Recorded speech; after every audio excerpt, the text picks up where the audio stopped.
You have just tapped into the Christian Life Coach Collective, and I'm your host, Laura Malone. I'm here to equip and encourage coaches in skills, business, personal life, and faith. I believe you're already 100% worthy and capable, and you're called for such a time as this. So let's get you walking it out with courage and confidence so you can be an amazing coach who sees transformation and great results in both your life and the lives around you. Let's get started. It is a beautiful day in August. That is not normal. It should be hot and muggy and miserable, and everybody should be yelling and complaining about the humidity. But no, it's like a gorgeous fall day. And wherever you are when you're listening to this, I hope you find contentment, peace, and joy, regardless of your weather. I've been through so much in the past week. And even as I just sit here and record this, I'm like, holy moly, what has happened?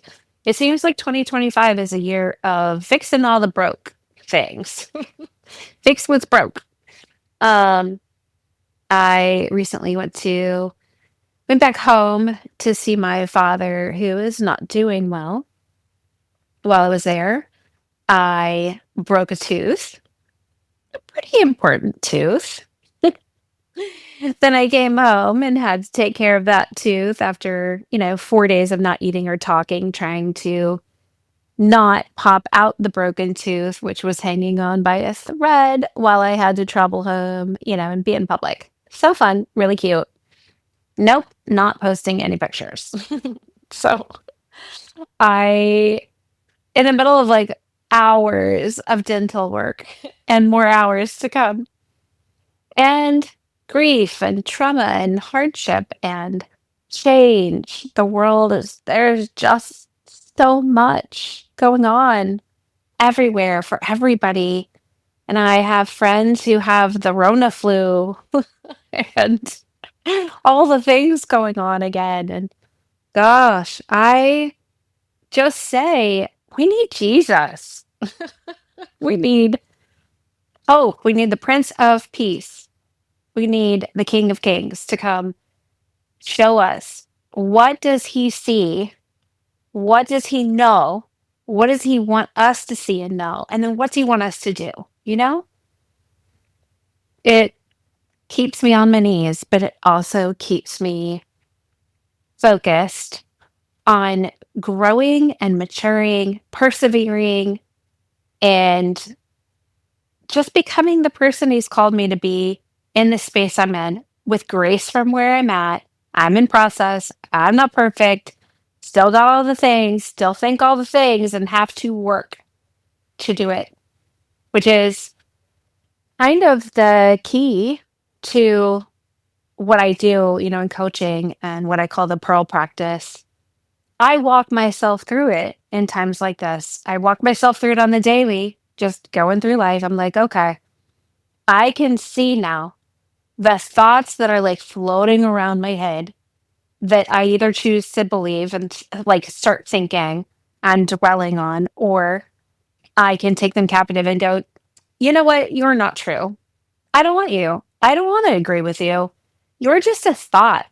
I don't have to think you.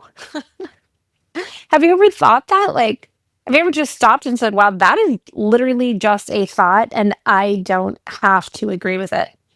I don't have to take it. I don't have to meditate on that. I don't have to believe it. It's just a thought, and it's not going to be mine. You can do that. You've got to start thinking about what you think about. When I don't think about what I'm thinking about, it gets real messy up in there. I this sometimes the like I don't really live in the South and I'm not from the South, but sometimes the South like just slips in. I don't know. Bless my heart.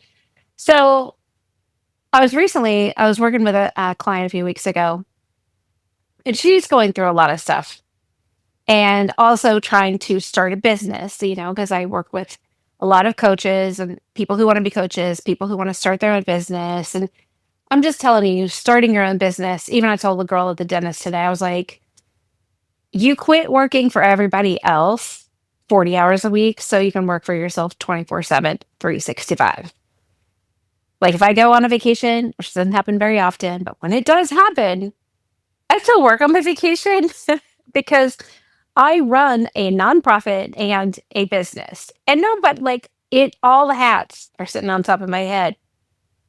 And between the two of them, it's really hard to get a lot of time where neither one of them needs any attention from me. I have to do some really significant work ahead of time to get some time off where nothing needs to be done on other part of it. So as she and I we're in our session and she's talking about all of the things that she's gone through in her life.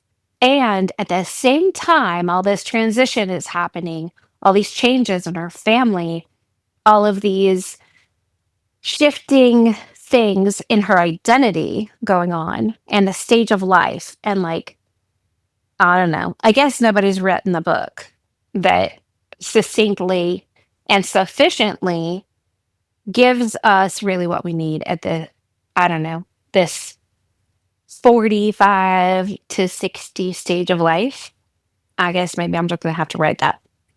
Um, and so we just start going through the pearl practice and like, let's get to the core of the thing that was keeping her from doing her business, like really going all in and taking the action was this concept. So her action, we just started with the old pearl, like right now where I'm at. You start anywhere. Paradigm, emotion, action, result, legacy. Like which one do you most like rises up and is the easiest to access, the one that you can see the most easily? Hers was action. She could tell that the action she was taking was inaction. She was just like buffering and procrastinating and doing everything but taking right action, the right next step. And we dug into, okay, what's next? Do you have the emotion that you are aware of that is causing you to buffer and not take action? Or can you see the results that you're getting through your inaction and your buffering? For her, she saw the result, and she saw like, okay, I'm just spinning, I'm cycling, I'm not creating any business, I'm not creating an offer, I'm not creating confidence. Like it was a lot of not creating all of the things. There was a void, a lack of things in the results path. And then her action was stemming from the emotion of fear. And when we dug into like, what's the fear that's causing you to buffer and not take action? And it was just, I have to say, it's something I so relate with, especially in this season. Her fear was like around the inability to really show up if she did take action, to like really follow through, be committed, be consistent, do the thing with any amount of success without just falling flat on her face, you know?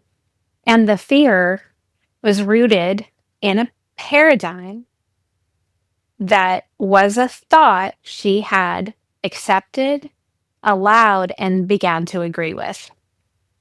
And the thought was similar to what I could totally grasp onto right now, think on, and run with if I was not careful about what I think.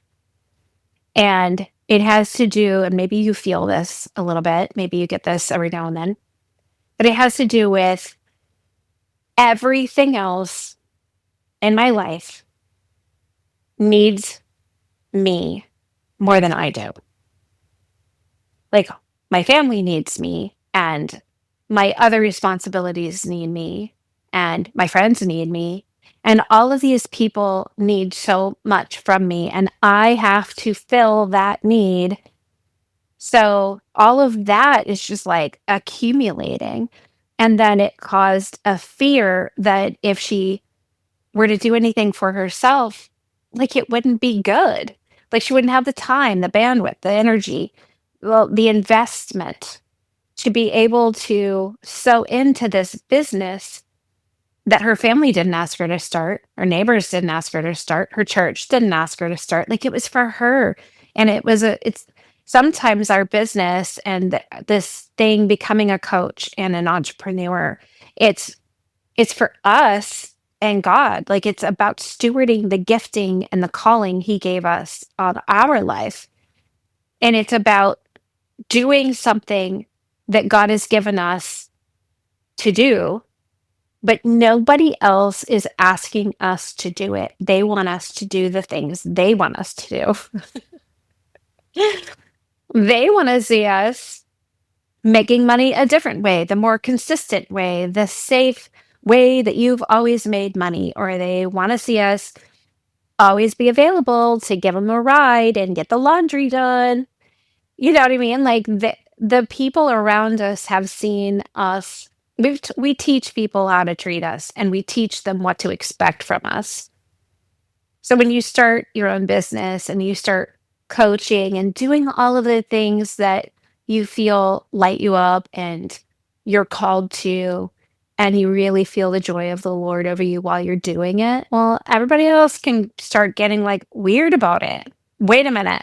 Oh, wait a minute. What are you doing? Oh, wait, that business doesn't have anything to do with me. What are you doing? Why are you doing that? And so for her, it was just her old pearl was about like everybody and the world needs me so much. I can't not do those things, which led to this fear of like there's not enough of me, like I won't be able to give me and God and clients and this business the attention it deserves because of everybody else and all of the need and pull on me. I am afraid I don't have capacity to do anything else. So I'm just not doing anything. I'm really just talking about it, but I'm not doing anything and buffering.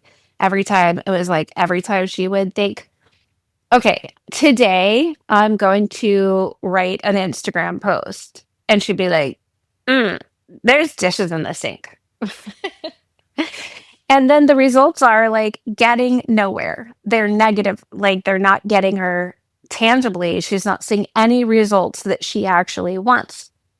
And in the old pearl, what happens is those results they accumulate cumulatively, like over time, they become that legacy.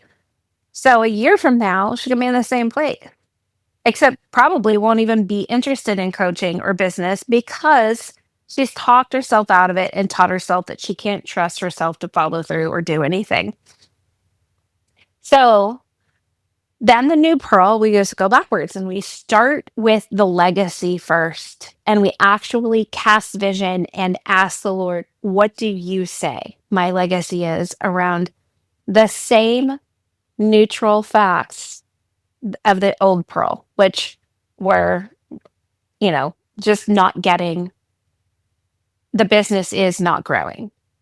So that's not an opinion. There's proof. She wasn't making any money. She didn't get any clients. So the business was not growing. Anybody who looked at her business could say, yep, that is a fact. And without opinion, without judgment, not positive or neutral, negative, it's just neutral. So using the same thing, the business is not growing as the neutral facts in the new pearl. The new pearl, starting with the legacy. Let's cast vision and hear God. So she developed a whole new legacy statement. Like that legacy path was filled with hope and joy and like, yes, I'm making an impact. I'm helping people get transformation. God is using me. I'm bringing glory to the Lord through my business and my calling. What kind of results do you consistently need to be getting on a more daily basis that are tangible to create that type of legacy? Well, it means that she needs to have clients.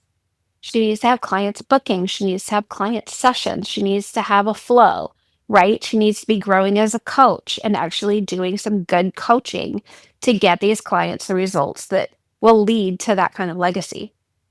What kind of actions must be taken to create that kind of result? And here's where, it's different for everybody. Like, do you need to tell people I'm a life coach, I help people? Do you need to actually start building an audience by networking or start a podcast or a blog or a video channel or public speaking? What do you need to do? Do you need to stand up in front of your church? Do you need to put it on your homeschool, uh like the umbrella or the group or the co-op, their email they sent out once a month? What do you need to do to let people know? There are so many steps there. You have to focus on, like, right now, what is the next right step for you?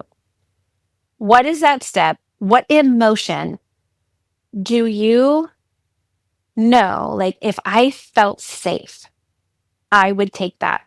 If if I had the emotion of peace, if I experienced joy and inspiration in my body, I would take that action. And then once you know the action that would inspire you and make you say, "Ooh, I want to go do that. I want to go to a networking opportunity because I feel excited." What is the paradigm you need to operate from that will help you feel excited? Maybe that thought that spurs excitement is a friend is coming with me and I'm not alone. Maybe that thought is I I believe God called me to this and I'm good at it. Right? So you have to, now we can actually say, instead of the thought that I am needed everywhere else, there can't be enough me for me. And letting that run rampant and do damage. You have to take it captive. You have to confine it. Stop it from doing all the damage. Look at it and say, wow, I didn't even realize I was thinking that thought, but there it is. And then you have to go, okay, well, given that, I need to confine it and challenge it against the word of God. And that's looking at it and just saying, wow, what does the Bible say? What is God saying to me about this? And you can look at James 1, which is James is one of my favorite books because it's like, you know, the the book of wisdom in the New Testament. But we just look at it and we know that if we lack wisdom, we can ask God. He gives generously without like finding fault in us or telling us we're disqualified because we didn't know it all already, all of the things, because God equips us, right? James 1 talks about how desire gives birth to sin and sin gives birth to death. And that's like this whole progression that starts inside the mind with what we believe and think and dwell on inside our paradigm. And all of that paradigm stuff, all the thoughts that we need to take captive and say, like, you have to obey Christ, right? It's not harmless background noise. It's not the box fan you turn on for white noise while you sleep. Like, it's actually the seedbed of our emotions, actions, results, and legacy. Romans 12:2 says to be transformed by the renewing of your mind. So that's why, like, this episode's called The Core Coaching Tool Every Client Needs, because the Pearl practice is built on one of the most important biblical principles for transformation, which is renewing your mind. Coaching and personal growth and self-help and development. All of it is fantastic, but none of it has true transformation without the power of Jesus Christ. He is the transformer, right? So a lot of things in the world are built on biblical principles, but not in alignment with the Bible and God, like God's actual word. So when we step into this, we see that the pearl practice is like a simple and practical way to see the process in real time of how we go from our one thought that we let take root, we let the seed be planted. If we're not careful, like James 1 talks about, and we can see how that one seed can grow into something that's either a weed or not, right? So, again, just to clarify, P is for paradigm, the way you think and believe, your assumptions, your imaginations, the story you tell yourself, it's the lens you're looking through, your perspective. E is for emotion, and your paradigm creates an emotional response in your body. So thoughts actually fire the chemicals up, and the chemicals create the feelings in your body. And then A is for action. So from that emotion, you either do something or avoid doing something.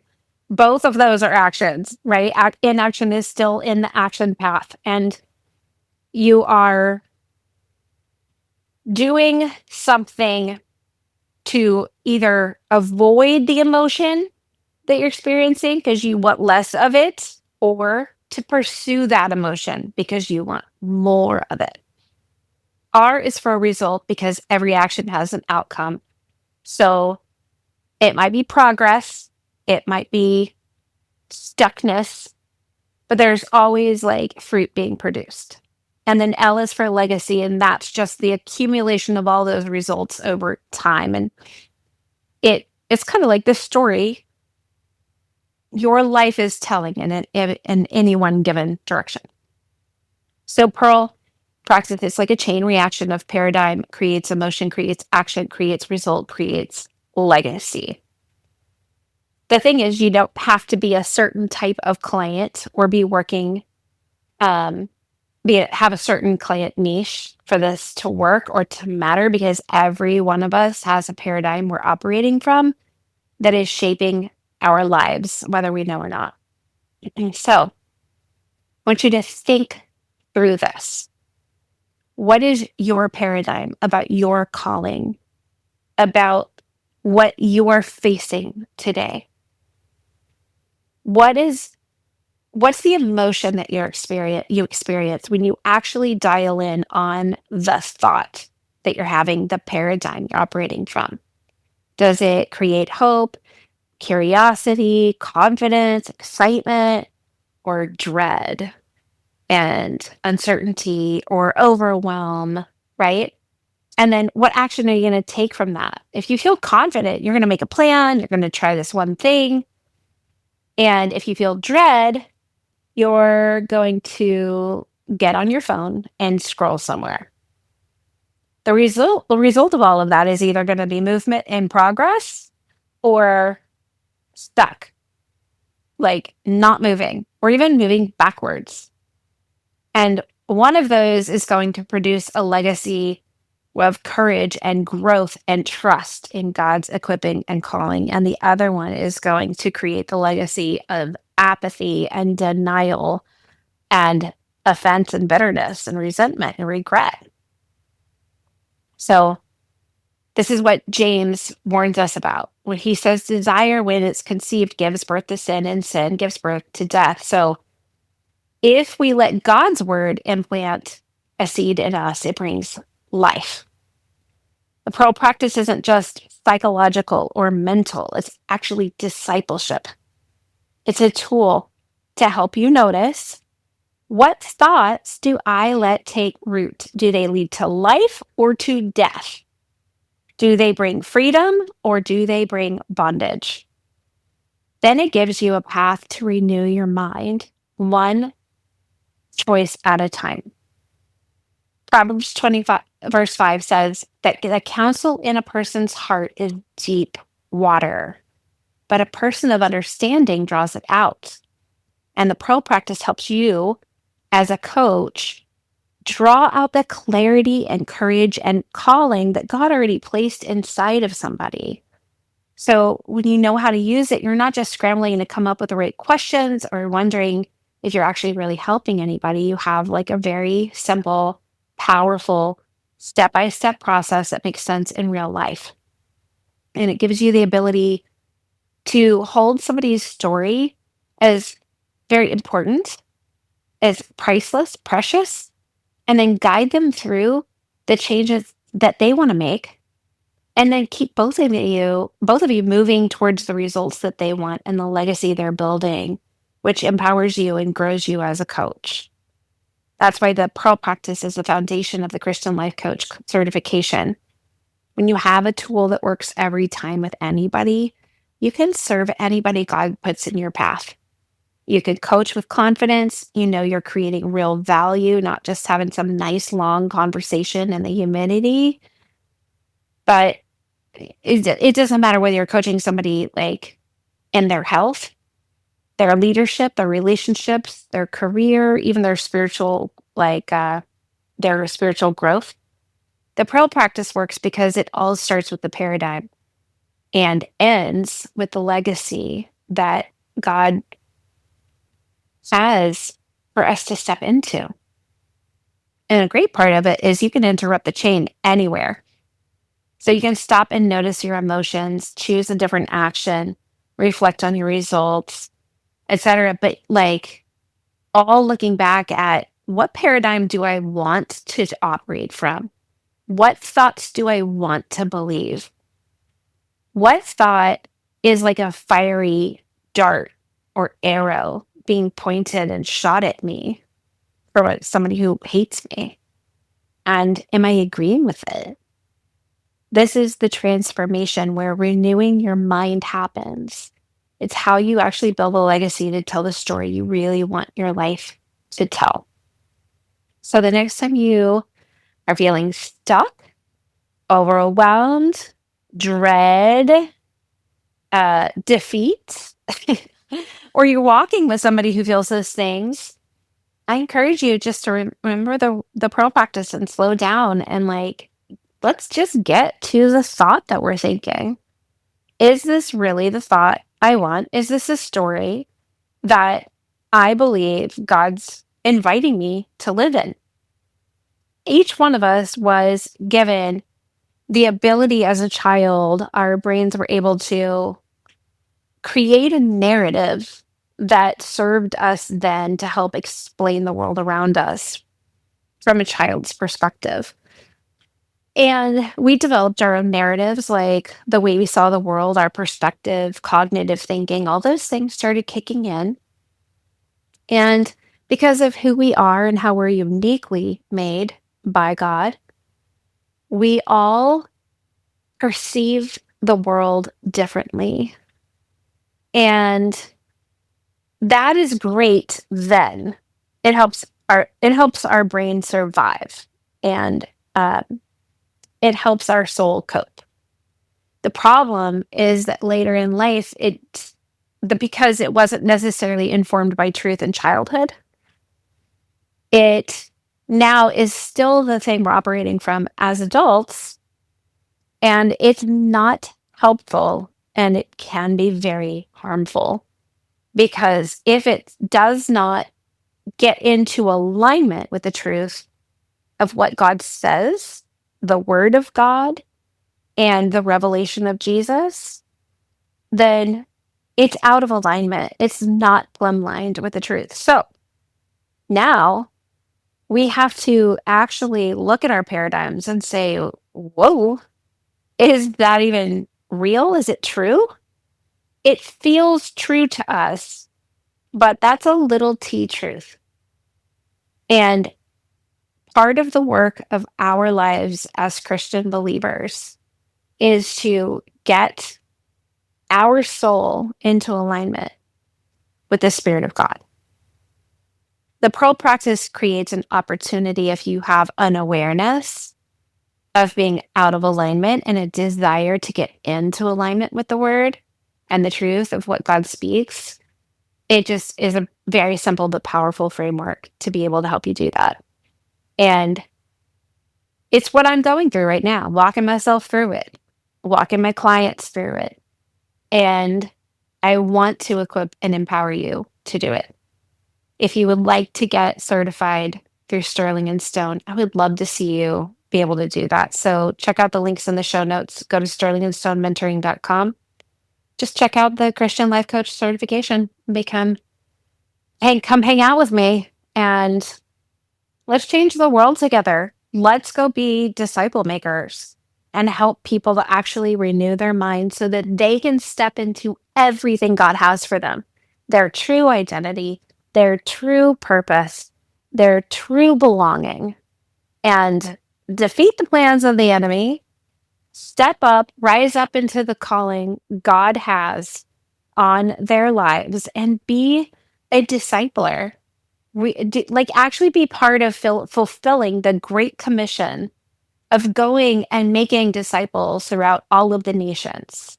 You can do this anywhere, from your computer, around the world, or face to face, right across your dinner table, your coffee table. If you love to guide people, to be there for them, to listen well, get curious, ask great questions, and guide them into the truth, this is a really spectacular place to start. Maybe you're already doing it. Maybe you already have a business or a ministry and you want to add coaching to it. This is foundational to that. And after that, you can learn how to take the Pearl practice and use it in identity coaching, relationship coaching, health coaching, business coaching, like all of these areas. This is a foundation. This is the foundation of a house. And then after you have that foundation, you can build as many floors above and as many rooms as you want. You can paint all of the rooms. You can go buy all the furniture and then, put up pretty paintings and do all of the fun stuff.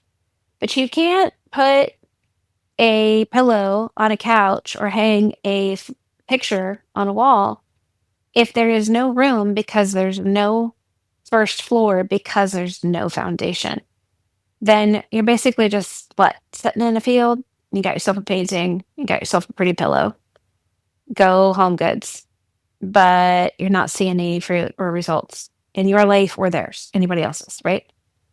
And I really love helping you to create an impact and an income so you can build the kingdom in your life and see God's calling on your life really come into fruition and lives be transformed, minds be renewed by transformation and alignment. And I believe in you. I am with you in it.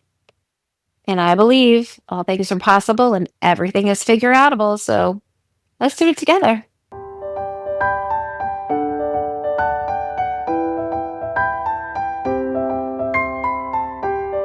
Thanks for listening. For more coaching resources and to learn how to work with me, head to sterlingandstonementoring.com or click the link in the show notes. Remember, walk boldly in your calling, and I'll talk to you next time.